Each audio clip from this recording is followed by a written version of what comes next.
de senin sensizliğin tamamlayır mənzərəni. Əsir yenə səs tiklək, yağış döyür pəncərəni. Bir de senin sensizliğin tamamlayır mənzərəni. Külək mənim harayımdır, yağış sənin göz yaşımdır. Gəlmə mənim harayıma, məni başımdan daşandır.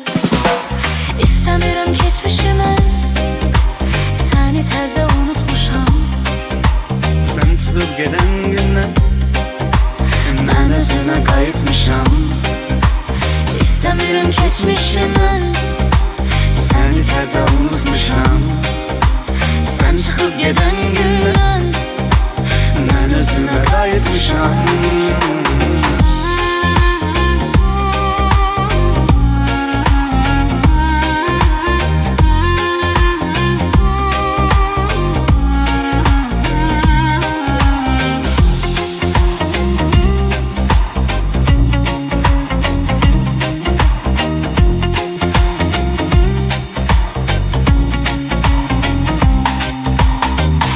Qoy bir kənara, məni bir anlıq al nəzərə.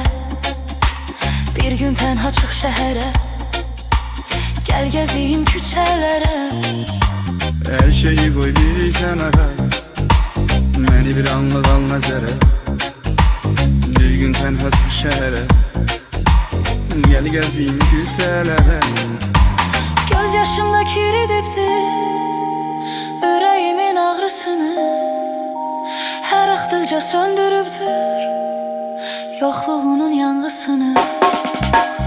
Barışmışam yokluğuna, göz yaşımı qurutmuşam. İstəmirəm kesmişim mən, səni təzə unutmuşam. Barışmışam yoxluğuna, göz yaşımı qurutmuşam. İstəmirəm keçmişim mən, səni təzə unutmuşam.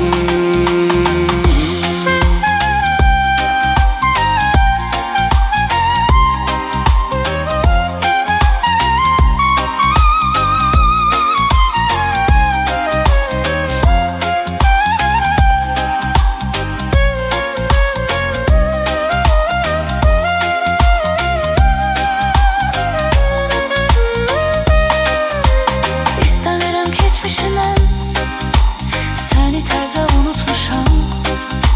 Sən çıxıb gedən gündən mən özümə qayıtmışam. İstəmirəm keçmişim mən, səni təzə unutmuşam. Sən çıxıb gedən gündən mən özümə qayıtmışam.